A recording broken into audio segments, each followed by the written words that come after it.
دیکھیے، تقریباً 3 صدیوں سے جو ایک تہذیب یورپ میں پروان چڑھی تھی اور اس کے بعض حصے تو گلوبلائز ہو چکے ہیں پہلے ہی، لیکن ایک آخری حصہ وہ ہے کہ جس کو اب گلوبلائز کرنے کے لیے بہت ہی منظم اور کنسرٹڈ ایفرٹس ہو رہی ہیں۔ اصل میں فکر انسانی کو توہمات کے جنگل سے نکالنا اور استخراجی منطق، ڈیڈکٹیو لاجک کے تنگنائیوں میں سے باہر نکالنا، یہ کام اسلام اور قرآن کا ہے۔ لیکن اس کے نتیجے میں 2 اسباب سے یہ تہذیب ایک غلط رخ پر پڑ گئی۔ پہلا سبب یہ تھا کہ یورپ میں پوپ کا اقتدار تھا، گویا کہ تھیوکریسی بدترین شکل، اور اس پوپ کے اقتدار میں جہاں بعض چیزیں اچھی بھی تھیں، وہ بعد میں ذکر کروں گا، وہاں 2 بدترین باتیں یہ تھی کہ سائنس کا پڑھنا حرام، فلسفے کا پڑھنا حرام۔ کسی کے گھر سے سائنس اور فلسفے کی کتابیں نکل آئیں تو انہیں زندہ جلا دیا جاتا تھا۔ اور دوسری بات یہ ہوئی کہ یورپ کو جو یہ سبق پڑھایا مسلمانوں نے، یہ اصل میں اسپین کی یونیورسٹیوں کے ذریعے سے، گراناڈا کی یونیورسٹی کرناٹا، ٹولیڈو کی یونیورسٹی تولیدلہ جسے کہتے ہیں، کارڈووا قرطبہ کی یونیورسٹی، جیسے ہمارے نوجوان اب جاتے ہیں امریکہ اور انگلستان تعلیم حاصل کرنے کے لیے، ایسے ہی جرمنی، فرانس اور اٹلی کے نوجوان آتے تھے اسپین میں، ہسپانیہ میں، ان یونیورسٹیوں سے تعلیم حاصل کرنے کے لیے۔ یہاں یہودیوں کا ایک بڑا مؤثر عنصر موجود تھا، اور اس کا بھی ایک خاص سبب تھا۔ یہودیوں کو شدید پرسیکیوشن کا سامنا تھا عیسائیوں کے ہاتھوں۔ بات سمجھ میں آتی ہے، عیسائی جسے خدا کا بیٹا کہتے ہیں، اسے یہودی کہتے ہیں ولد الزنا، باسٹرڈ، جادوگر، مرتد، واجب القتل، اور سولی پر چڑھایا۔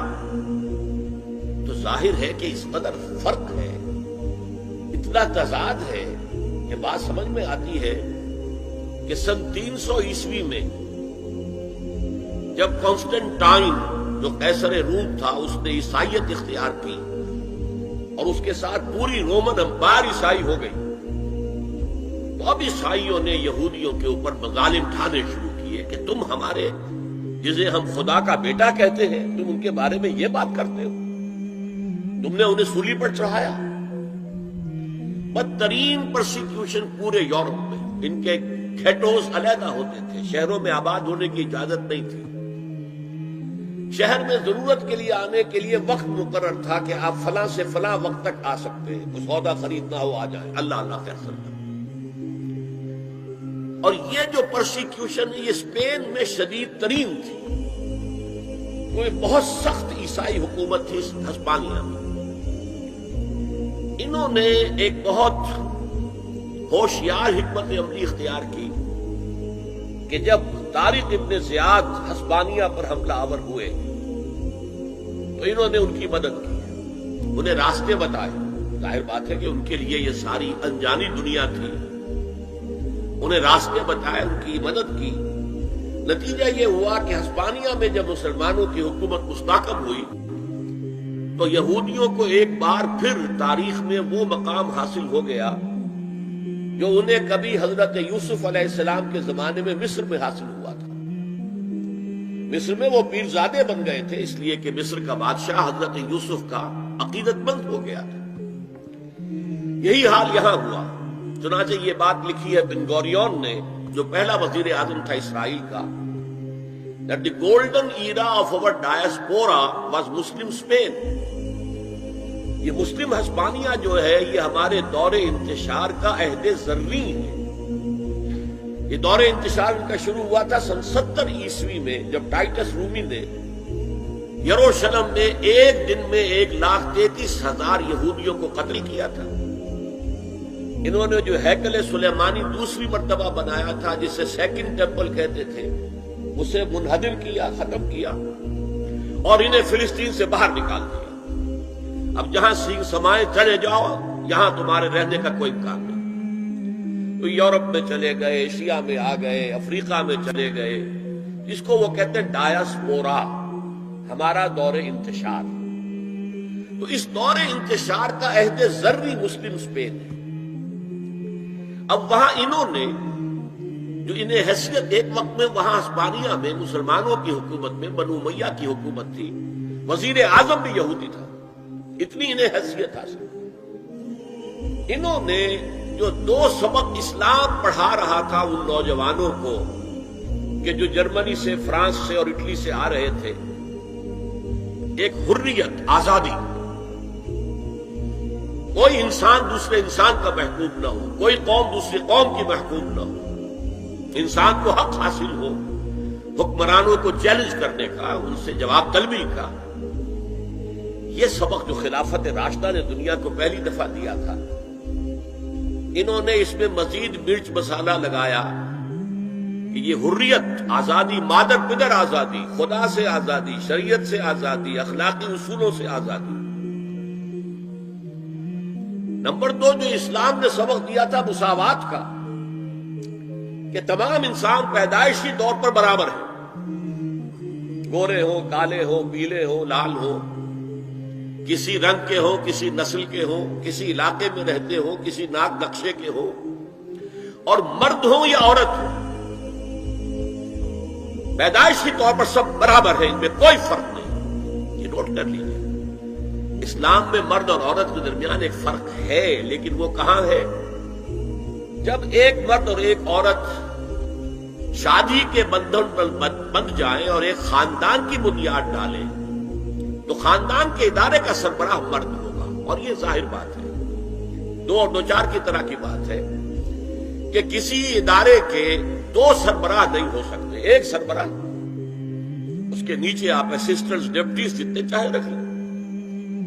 کسی بھی فرم کا مینیجنگ ڈائریکٹر ایک ہوگا، ڈائریکٹر 10 رکھے، 20 رکھے، 50 رکھے، 2 برابر کے اگر سربراہ ہوں گے تو فساد ہی فساد ہوگا۔ تو یہ انتظامی برتری ہے، جیسے دفتر میں ایک چپڑاسی ہے اور ایک دفتر کے اندر افسر بیٹھا ہے، ان میں فرق ہے، لیکن ویسے یہ دونوں برابر ہیں انسان ہونے کے ناطے، اور سیاسی اعتبار سے ایک ووٹ افسر کا ہے، ایک ہی اس کے چپڑاسی کا ہے، ایکول۔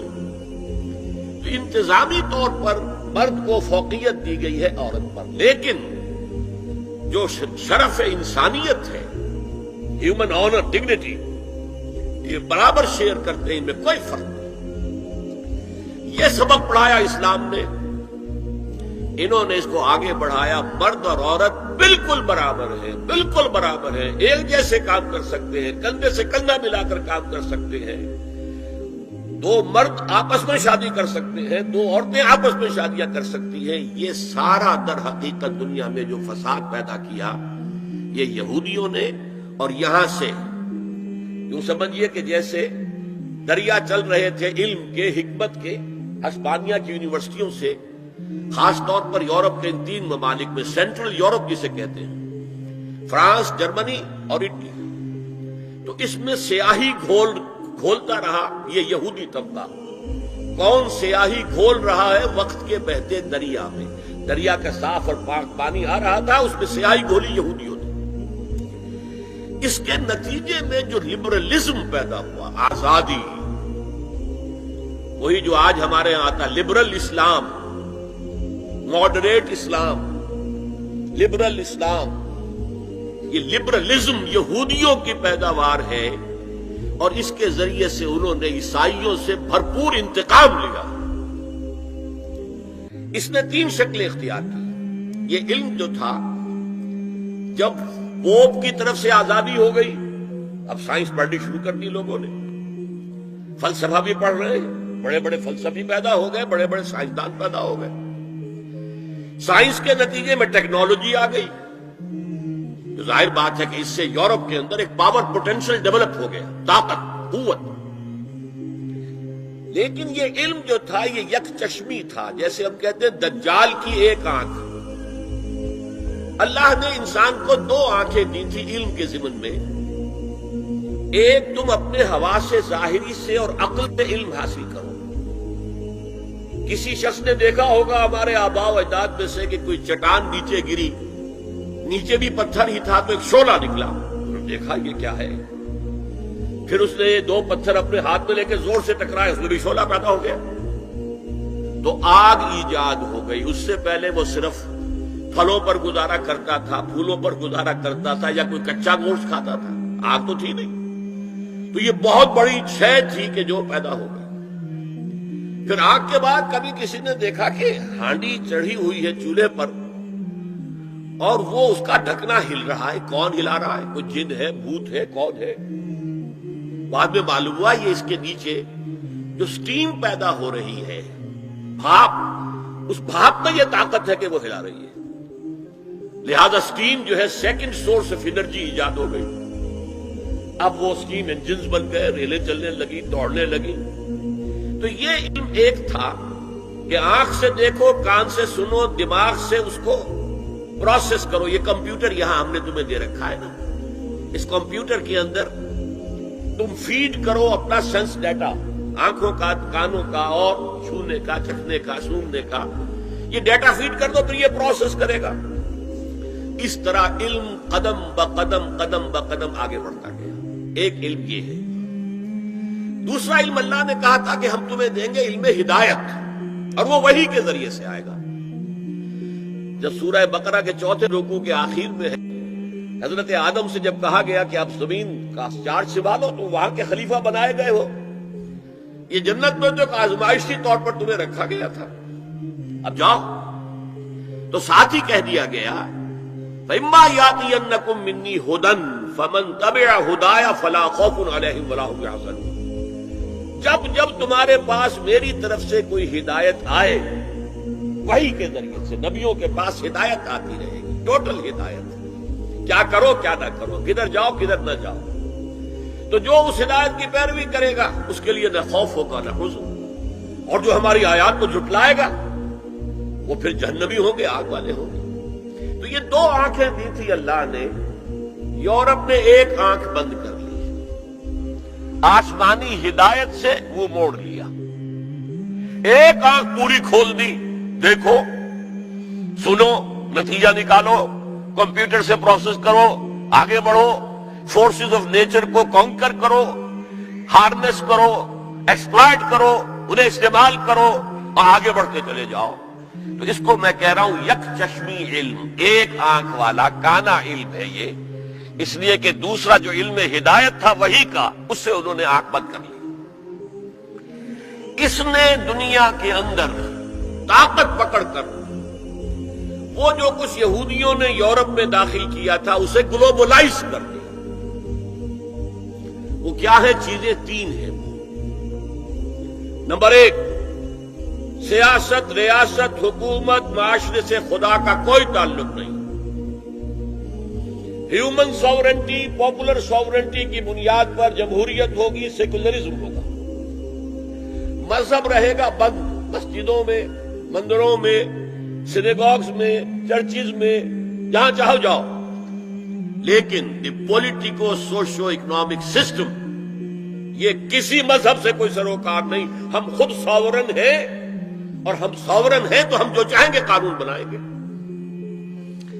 یہ شے جس کا نام ہے جمہوریت بھی آپ اسے کہہ لیں، سیکولرزم بھی آپ اسے کہہ لیں، یہ گلوبلائز ہو چکا ہے پوری دنیا کا۔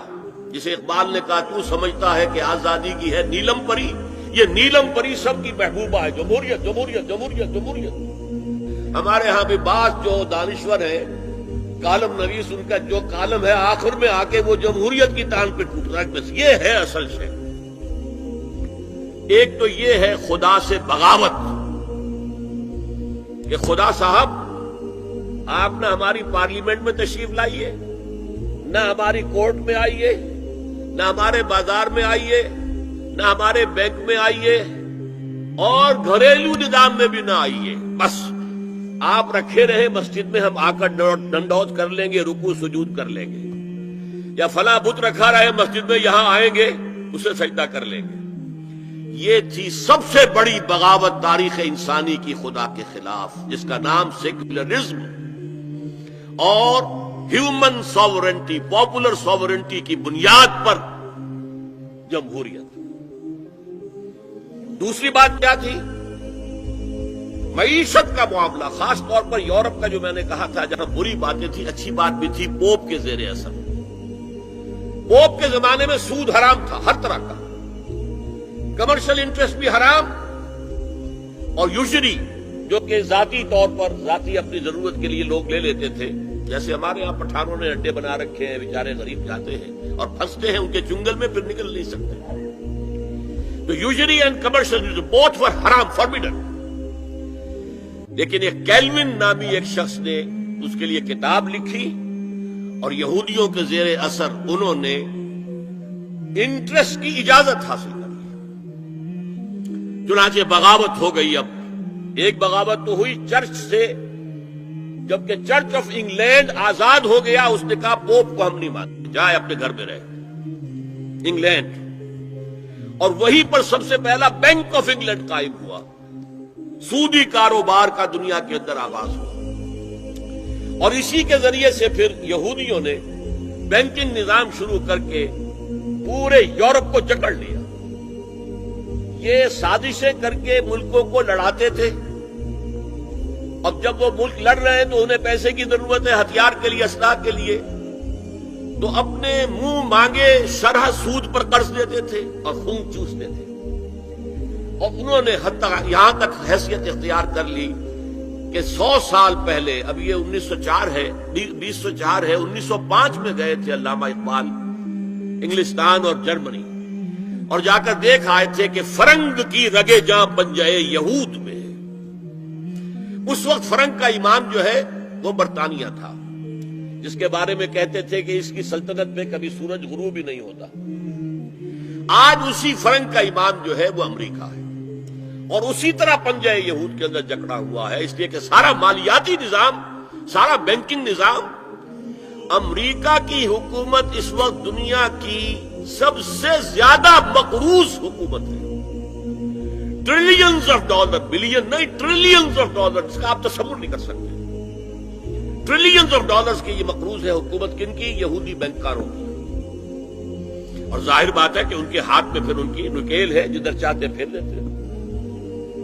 یہ نظام جو ہے انٹرسٹ بیسڈ کیپٹلزم، جس میں جوا بھی جائز ہے، جس میں انسان کے جنسی جذبات کو بھڑکا کر کمائی کرنا وہ بھی جائز ہے، جس میں جو بھی شراب ہو، منشیات ہوں، ان کے ذریعے سے آمدنی حاصل کرنا بھی جائز ہے۔